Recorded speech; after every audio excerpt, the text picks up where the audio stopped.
All right, we're gonna do something different today, something we never do on this channel.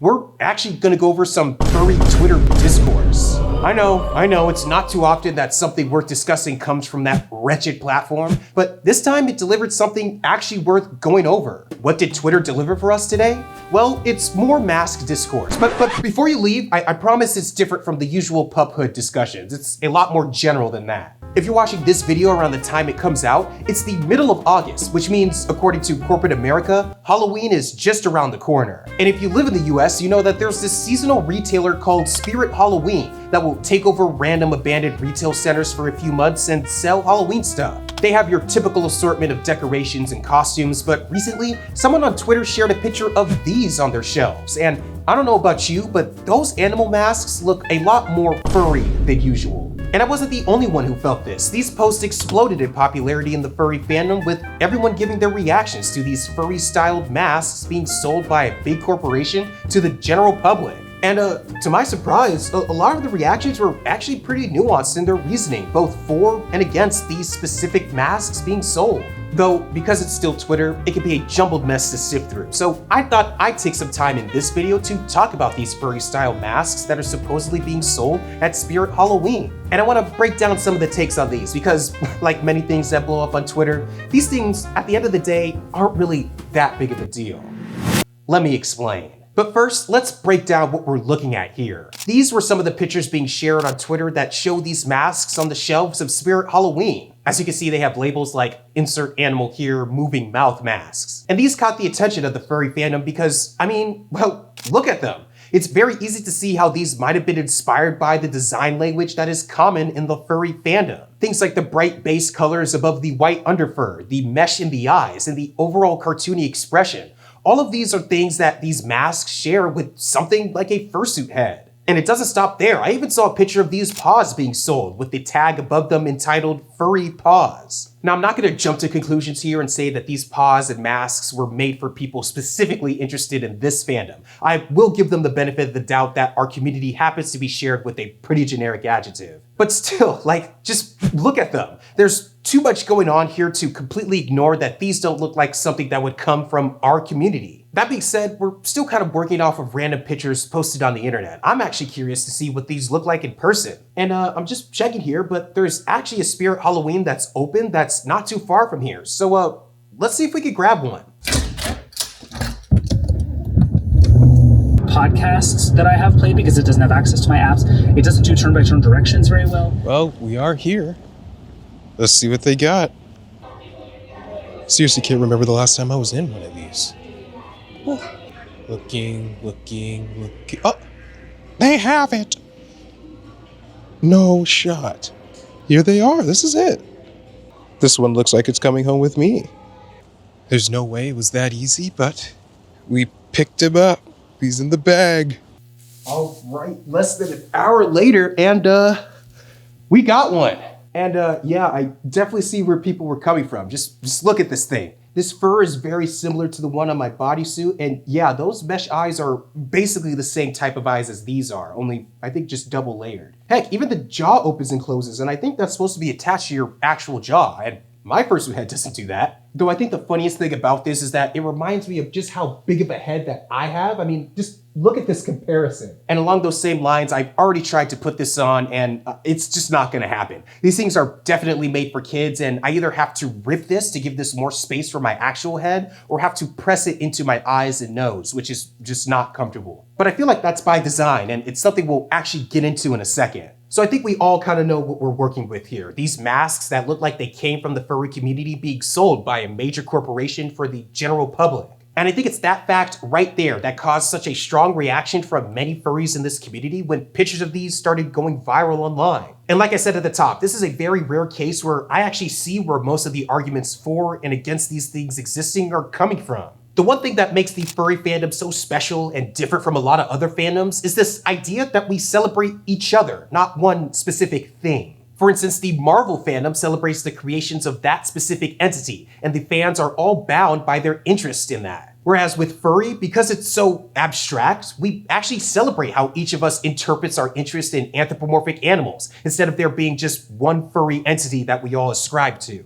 What that means is that most of everything that we make or share or celebrate comes from within the community itself. In particular, we use our fursonas as the means of identifying each other and getting art, making friends, and otherwise going about the fandom as if we were actually our fictional anthropomorphic animal characters. And a major part of celebrating our identity with our fursonas is with fursuits, where we can actually bring our fursonas to life and really start to close that gap between our fictional characters and our real selves. This is a very sacred part of the fandom, so when members see something like this that comes from not only outside of the fandom itself, but from a mass-produced, soulless manufacturing process designed to make a big corporation a profit, furries feel icky about it. And I get it. I mean, when you take something as special as fursuiting and generalize it to the point where a machine can print these out, it's by definition no longer special. In fact, you can even see these things as mocking the hard work that fursuit makers put in to bring the sonas that people have deep connections to life.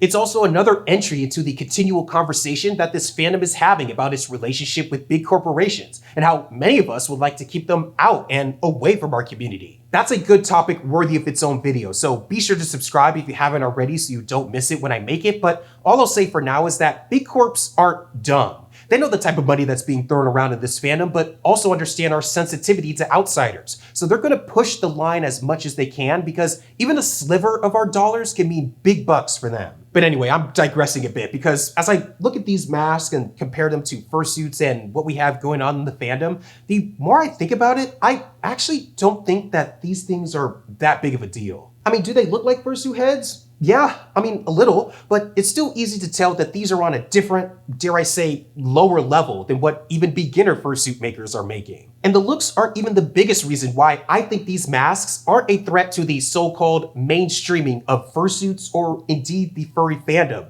like, at all. Throughout this entire video, there's a way I've been describing these things that's very deliberate, or should I say it's deliberate how I haven't been describing these things. I have purposely avoided calling these masks fursuits because that's not what they are. These are, well, masks. Masks that may look like fursuits but are far and away from the real deal. And that's for a couple of reasons, mainly behind how these things are just created. As we mentioned earlier, fursuits are a big aspect of the furry fandom, where pretty much everything is custom made to fit the persona or character of a member of this community. So the fact that these masks are being sold without being tied to someone's character means that they completely lose out on that aspect of the identity of a fursuit. Heck, even if these were pre-mades, when you get a pre-made, you're also getting the character that the pre-made is based on as well. Whereas with these, as far as I could tell, they're not based on anything other than the generic idea of an anthropomorphic lion or fox or what have you. Now, I will say quickly that if we do find out that these designs were stolen from someone in the fandom and mass-produced like this, then that's a completely different story. In fact, it throws this entire video out of the window. But the fact that these things aren't made for anyone in particular voids them of their fursuit title already. The same logic can be applied to those making them as well. Fursuit makers are artists and take commissions based off previously designed characters. Now, I'm sure there was some designer that was in the processing pipeline for this, but again, these masks were made for mass market appeal, and the consideration for one individual who has a character or a persona were not part of the creation process at all. So yeah, long story short, these masks are not fursuits. In fact, if you're a fursuit maker or an aspiring fursuit maker, this is actually a good thing, because even at the lowest end, these won't compete with custom fursuits or affect their sales in any meaningful way. Not only are these simply not fursuits, but because of the way that they're made, they are a lot cheaper. This was about $60, but I saw a couple of them going for upwards of $100 at the max. This means that even from a price perspective, they are nowhere near what the costs of fursuits are, even again at that very entry level. Let me remind you all of something. These fursuits are luxury items. This is a luxury good. If I wanted to, I could get my fursuit head, body, and everything about it insured as a luxury item. It's no secret that these things cost a lot of money to make, and for good reason. You're paying for a handcrafted, custom-made furry animal outfit that's designed after your character and tailored for your head and body. That labor alone puts these things in a price bracket that is so far away from what these masks cost that no one would be cross-shopping between the two, and they don't compete with each other as well. Even in some hypothetical world where these things start to look really good, again, because they are not custom-made, they are in a completely different product category than fursuits.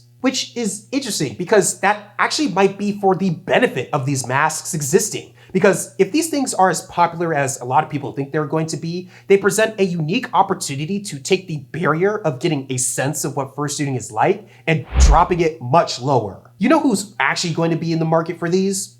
Kids, or younger furs who may not have the money it takes to commission a custom fursuit. But what this will allow is for those members of the fandom to still participate in the costuming aspect of the fandom. I know we all like to say it and it feels good to say it as well, but let's be honest with ourselves here. You don't need a fursuit to be a part of this fandom, but it sure as heck helps. And while these again aren't fursuits, this could take someone younger or newer to the fandom and give them something to wear at places like conventions or meetups, something more than just showing up by themselves. This was actually one of the bigger takeaways that I saw from a lot of the reactions to these things on Twitter. Some people have been in this fandom since they were kids and would have loved for something like this to exist when they were just getting their start in this community. And it's not like we haven't seen something like this before. The ever-growing popularity of dino masks or raptor masks serve the exact same purpose, giving someone who may not have or want to deal with the expense of a fursuit something to wear. And just like those masks, these more furry-looking masks are an excellent canvas for those who are handy enough to modify them.